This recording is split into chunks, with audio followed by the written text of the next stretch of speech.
Hello everyone and welcome back to another video from Apps Academy. In this video, I'm going to show you how to find someone on the Bumble application. So let's get started right away. First of all, open up the Bumble application on your device, and if you haven't logged into your account already, you will be taken into the login with Facebook as well as phone number option. Use either one of those, and once you are logged in, you will end up within the people screen. From here, you can swipe right or swipe left to go through the various profiles that appear within the app.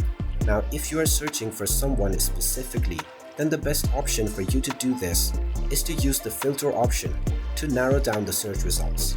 You can choose their gender from the who would you like to date section and then try to narrow down the age range.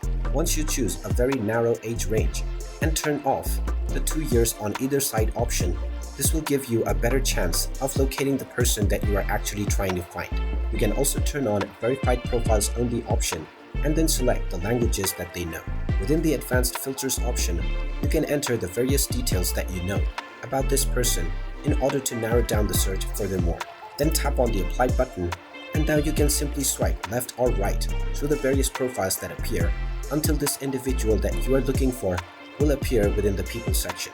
You can then simply swipe right, and this will inform the user that you have swiped right. If this user also swipes right on your profile, then this will create a match between your profile.